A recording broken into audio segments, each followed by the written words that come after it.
Peace, family. VA here. Oh yeah, back at it. And I just want to tell you that I'm here with a mail call. Let's get it. I got a problem.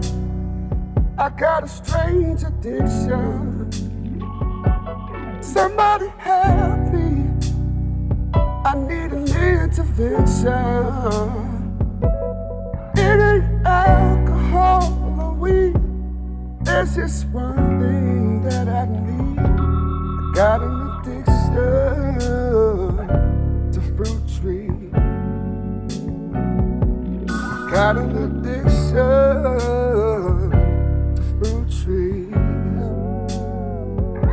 I take a persimmon to breathe. Hey, the next one I'm getting jujube. Got an addiction to fruit trees. All right, so seriously, I should have did this mail call like days ago, but I was actually VA was actually out of commission for a minute, and I'll talk about that in another video. But while I was out, we got some mail from my friend, our sister, Miss Native Cherokee. She sent me some mail. So on the back it says, "Hey, the VA growing gardener, keep growing. I'ma try. I appreciate it. Do not bend." So I'm not gonna bend this. We just gonna see what it is, okay? So y'all be patient now. You're gonna see what she sent me. Oh, she cares about me. All right, so what it is she sent me some Tigger melon seeds. She sent me like 20 of them. Yeah, from Becky from Miss Native Cherokee. So these are some of those little sweet personal sized melons. I want to say that I've heard that they taste like almost like cantaloupe. I guess they're kind of in the same category as like Kajari melons.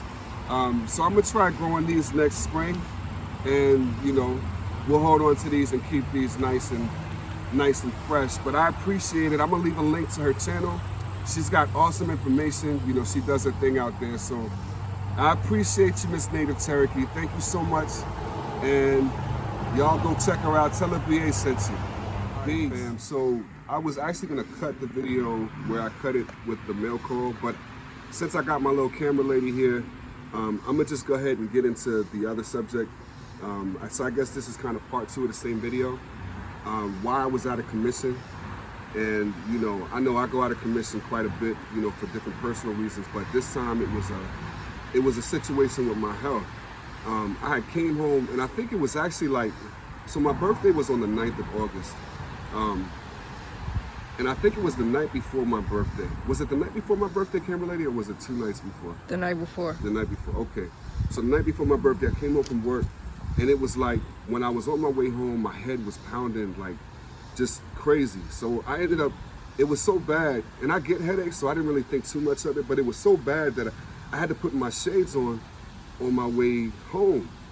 And because I mean, my eyes were just so irritated. And like I said, I get headaches sometimes. I got migraines before in the past, but this was crazy. So I get home, I wasn't even hungry. Like just the thought of doing anything outside of like getting in my bed just made me nauseous. So I had to lay down thinking like maybe if I lay down for a while, it'll pass or whatever. I took some ibuprofen. No, I took some Tylenol, I'm sorry. And just didn't help. So, you know, I've had a history of high blood pressure, which is not good, you know, especially for us that are supposed to be like trying to grow our own stuff and eat healthy and things like that. Have a history of high blood pressure, supposed to be pre-diabetic. So my wife was like, let me take your blood pressure. So she took it, and I want to say it was like 300 something over like 130 something is what the numbers were, and they just kept going up. So we had to go to the ER. So I was there for quite a few hours. I mean, my head was pounding. It felt like I don't know what it feels like to have a stroke or have an aneurysm or something like that, but it felt like something was gonna happen. And I kept trying to tell them that I need something because I feel like something is about to happen.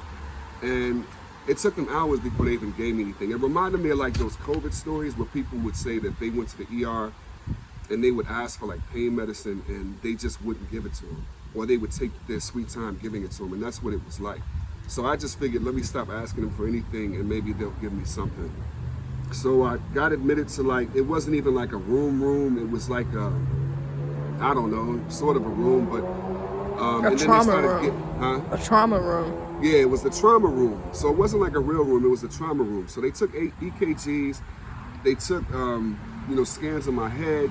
They gave me medicine, they gave me stuff to bring my blood pressure down. Meanwhile, in the hospital, initially, it just kept rising. And even when they were giving me medicine, it was going up and up and it wouldn't come down at first. It took a few hours from the time that they gave me medicine to bring my blood pressure down. So I literally felt like I was probably on my way out. But they did all the tests, they did the EKGs, and thankfully I didn't have a heart attack, there was no stroke, no aneurysm, anything like that, which was surprising given how high my blood pressure had gone. But I ended up having to stay the night there, and they put me on medications, and after that, for like quite a few days, I was feeling awful. You know what I mean? So I feel like it's important to talk about these things because, first of all, I'm very thankful to my body because I had gotten up to like stroke level blood pressure, and for whatever reason, my body just didn't allow me to have a stroke or a heart attack or an aneurysm or anything like that. So there was no permanent damage that they were able to see, that happened, but it could have happened easy. So I'm very thankful for that. I'm also thankful to my family because, when your loved ones are around you, you almost will yourself to get better, for their sake. So, seeing, their faces and things like that, it's just nothing that I want to ever experience again.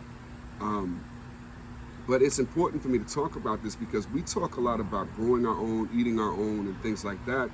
But life gets in the way of a lot of things. And even though our diet may consist of whole foods and things that are good for you or things that you grow, you still get in situations where, hey, I'm beat today. You know what I mean? I'm just getting off of work. There's nothing fixed. Let me grab something out.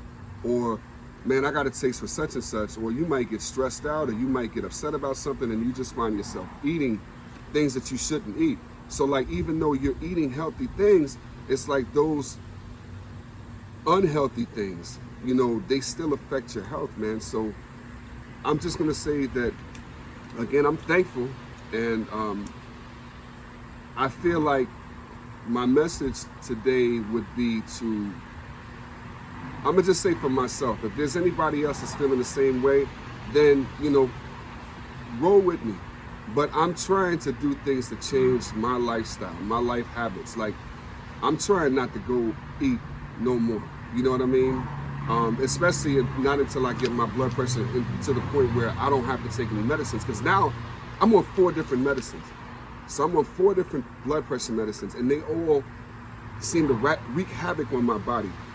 So I'm trying to get myself to the point where I don't have to take none of that stuff no more.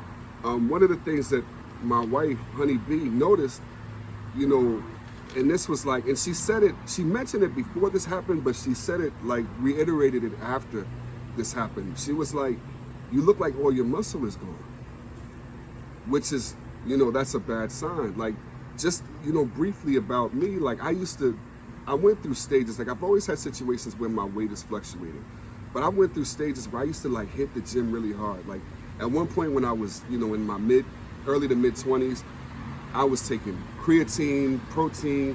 I mean, I was big, you know what I mean? Muscle wise. And then, you go through stages where you stop, you kind of slack off, and then I gain weight, and then I get back into the gym, and then, there were other times where I was doing it more natural, but still had muscle. Even during times where I was at my heaviest, as far as weight wise, like unhealthy weight, I still had muscle. But what she said was correct. Like, a lot of my muscle was just gone, which is not a good sign, man. So pay attention to your body because your body will give you signs. I feel like, the ordeal that I went through in the hospital recently was my body had been trying to tell me something for quite some time, and I had been ignoring it. And that's why I said I'm thankful to my body for holding out enough to not allow me to have, something permanently damaging happen to me. I feel like I'm still kind of recovering. Like, I feel great, you know what I mean? Like, I've tried to pick up my activity level. I'm back to trying to build muscle back up, not for aesthetics, but just because there's certain things that used to be easy for me to do that have become difficult, and it's kind of ridiculous, you know what I mean? So, and then just eating better, drinking more water, and just cutting out a lot of the garbage, like, no white sugar, just different things like that. I'm probably not going to do like a health journey type thing. I might just kind of periodically just kind of tell you, what's going on, where I'm at, what I'm doing, what I've done today or whatever, just to kind of keep you all posted and keep myself accountable. Tommy Bites she's on a health journey, and I'm sure that most of y'all know who she is. I'll leave a link to her channel as well. So if you want to rock with her on the health journey, she's doing the whole exercise thing as well. She's doing an awesome job. I don't want to make it that, for my channel, just because of the fact that, like, I'm trying to just kind of, I don't know. If it's something that I feel like I should do, then I will. But just to, give y'all an update on, what was going on with me. That's what it was, man. So another thing too, your body talking to you. I had gotten up to like over 300 pounds. I think I was up to like 320 something. And like over this summer, I had dropped a lot of weight. And my wife noticed that as well. She was like, you're dropping weight. But I wasn't doing anything to drop the weight. So it was like, I feel like it was happening in an unhealthy way. You know what I mean? Like I said, I lost a lot of muscle mass that I had, and it wasn't healthy. Like, I wasn't trying. It wasn't nothing that I was really doing. Ended up losing like 70-something pounds. So, I got blood work done at one point as well, just to make sure there wasn't nothing else serious going on, like maybe cancer or anything like that. Thankfully, no. So I feel like my body is giving me a second chance, and I'm trying to, take advantage of that and do better by it and not take it for granted. So, I wanted to make this video just to kind of let y'all know what was going on. I got a little camera lady here too that's going to try to help keep me accountable. So I appreciate y'all for watching. I mean, if anybody else is going through something similar, hit me up, man. And if it's enough people, maybe I will do like a health and fitness type of journey or something like that. We'll see. All right. Peace. Got the mail, and now we got the peace.